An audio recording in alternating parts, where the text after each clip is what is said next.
Poitrinol à M. Oudou et M. Pelletier à Mme Génicel. Je mettrais que Kevin est excusé. Et Kevin est censé. Normalement, Kevin devait me faire parler en pouvoir. Je vais aller voir. Oui, on vous attend.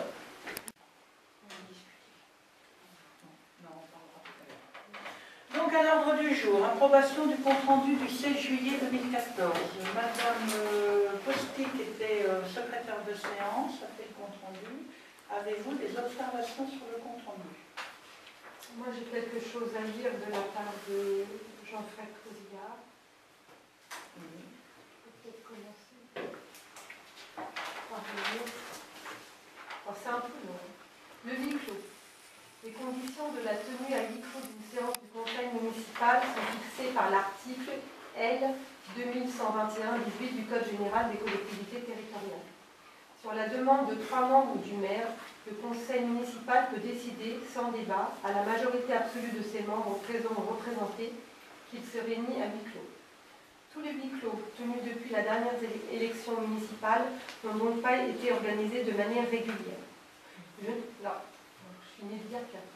Je n'approuve donc pas le dernier compte rendu que mon mandataire ne doit donc pas signer. Je précise également que les huis clos ne doivent pas être des débats secrets. Leurs conclusions et leurs teneurs doivent être publiées. Ils ne visent qu'à assurer calme et sérénité dans les propos échangés si le public venait à en troubler l'ordre. Voilà, donc c'est ce qu'il souhaitait que je lise. Voilà. Moi, par rapport à ça, mais ça va, on va plus. Concernant, c'est vrai que vous avez parlé du huis clos. Nous, certains, on a eu l'impression d'assister ou de participer à un huis clos. C'est vrai qu'avec du recul, le conseil municipal était clos. Bien sûr. Donc le huis clos, il n'existe pas, puisque le huis clos doit être dans un conseil municipal et que la séance ne doit pas être... Et doit concerner un point qui est fixé à l'ordre du jour du conseil municipal. Et dans ce cas, vous aviez l'ordre du jour et aucune des questions qui ne figuraient à l'ordre du jour n'a été traitée à huis clos. Si tel en avait été le cas, je vous aurais appelé à voter sur un huis clos, puisqu'il aurait fallu minimum qu'il y ait 3 personnes. C'était plus une réunion de travail. J'ai peut-être, en effet, j'ai employé le mot huis clos, mais je n'ai pas non plus à me justifier sur la question, parce que je vous ai dit, j'ouvre la séance, nous allons examiner l'ordre du jour. Lorsque la séance sera levée, et je ne pense pas avoir dit autre chose, nous resterons à travailler à huis clos. Pourquoi j'ai employé ce mot-là? C'était pour dire que nous resterions à travailler sans public, puisque en réunion de travail, comme en commission municipale, nous n'avons pas de public. Donc que vous ayez interprété après le huis clos, ou que certaines personnes non initiées interprètent le huis clos, mais ce n'était pas un huis clos de conseil municipal. C'est vrai que nous qui sommes des novices par rapport à ça, bien sûr, oui. C'est vrai que l'idéal c'est d'envoyer des bons mots, parce qu'après ça porte à confusion. Après ça peut, oui, voilà. Porter à interprétation. Voilà, interprétation. C'est vrai que nous on a quand même le souci de bien faire et tout comprendre. Oui, voilà. Donc c'est vrai qu'à partir de ce moment-là où il y a un mot qui est employé alors qu'il n'a jamais été employé, nous c'est un peu normal et c'est légitime. On se dit, bon, c'était huis clos, pas huis clos. Alors, poser la question. Petite précision. Mais c'est vrai que moi, je l'ai mal ressenti du fait que c'est moi qui ai fait le compte-rendu. Je me suis sentie très mal à l'aise par rapport à ça, puisqu'effectivement, j'avais entendu parler du huis clos, et je me suis dit, bon, ben, j'ai mal fait mon boulot, en tous les cas, voilà, c'est mal perçu. Vous avez très bien fait votre travail. Donc, voilà. Non, vous avez très bien fait votre travail, puisque vous m'avez posé la question, quand vous m'avez remis votre compte-rendu, de savoir s'il fallait parler des questions qui avaient été traitées après la réunion, et je vous ai répondu que c'était traité en interne, que ce n'était pas à l'ordre du jour, et qu'il n'y avait pas de délibération. Je ne connaissais pas encore les textes de parce loi, que nous n'avons pas voté, nous n'avons pas pris de décision, c'était des informations que je voulais communiquer à l'ensemble des conseillers que vous êtes. Donc il n'y a pas eu ni de compte-rendu, ni de documents, ni de délibération adressée à la sous-préfecture, il n'y a pas eu de décision de prise, en aucune façon. Le conseil municipal s'est bien arrêté à l'heure qui a été mentionnée, à 22 h. Voilà. Alors, on ne parlera plus de huis clos. Quand je souhaiterais vous garder, je vous dirais, vous restez pour une réunion de travail. Et ce soir, je vais vous demander aussi de rester pour une réunion de travail. Après notre conseil municipal. Autre observation? J'avais fait une petite remarque Oui. concernant les eaux pluviales qui s'écoulent dans le réseau de l'eau usée et ça n'apparaît pas du tout dans le compte rendu.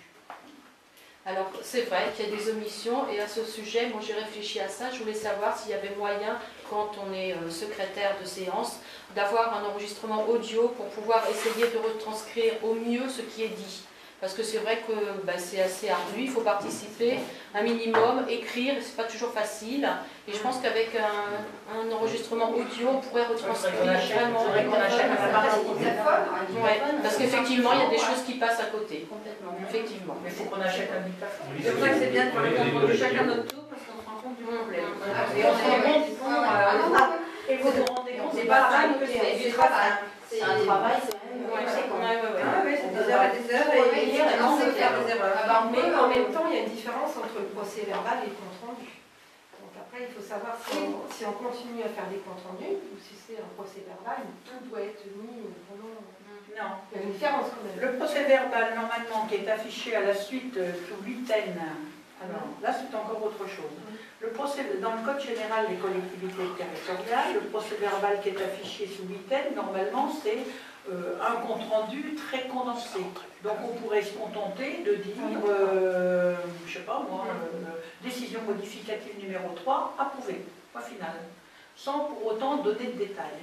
On a pris l'habitude, mais ce n'est pas spécifique à Saint-Germain, dans beaucoup de communes, plutôt que de faire ce compte-rendu très succinct, de dire on se donne l'obligation, enfin ce procès verbal, on se donne l'obligation de faire un compte-rendu parce que ça fait double travail.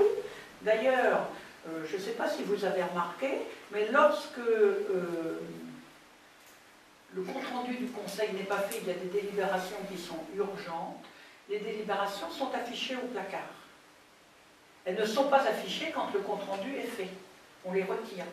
Mais pour qu'une délibération soit déposée à la sous-préfecture et validée, donc maintenant on l'envoie par flux à la sous-préfecture, donc dans la minute qui suit notre transmission, des fois 10 minutes, un quart d'heure après, on a l'accusé de réception, avant c'était par la poste, mais on se doit aussi de la publier, c'est-à-dire de l'afficher au placard municipal, avant de la mettre en application. Il y a deux éléments. On prend la délibération, l'obligation de transmettre à l'autorité de contrôle, qui est la sous-préfecture, et on a obligation de publication. Alors, quand on fait le compte-rendu, souvent, on attend que le compte-rendu soit fait pour pouvoir n'afficher qu'un seul document. S'il y a un caractère d'urgence, par exemple, ce soir, si nous avions une délibération très urgente, demain matin, elle est rédigée, elle est envoyée aussitôt à la sous-préfecture, elle est affichée au tableau parce que le compte-rendu ne sera pas sorti. Voilà. Alors, le PV pourrait être, qui est à afficher à la porte de la mairie, pourrait être beaucoup plus succinct que le compte-rendu. On n'aurait pas obligation de mettre le compte-rendu en affichage. C'est un souci de transparence et c'est un souci de communication qui fait qu'on met le compte-rendu en entier. Sachant que n'importe quel citoyen, commune ou hors commune, pourrait venir lire le registre des délibérations, prendre photocopie du compte-rendu. Alors autant le publier dans son intégralité. Voilà. Mais dans la réglementation, normalement, ce qui doit être publié, affiché, sous huitaine, c'est un procès verbal qui pourrait ne faire qu'une seule page à chaque fois, qui serait 3 lignes pour chaque dossier. On a décidé ceci, point final. Alors là, on nous dirait, ben, vous n'avez pas suffisamment éclairci la situation, on ne comprend pas pourquoi le conseil municipal a pris cette décision-là et pas une autre, donc on essaie de faire des comptes rendus beaucoup plus étoffés. C'est ce qu'on fait dans beaucoup de communes. Voilà. Et je répondais à votre question.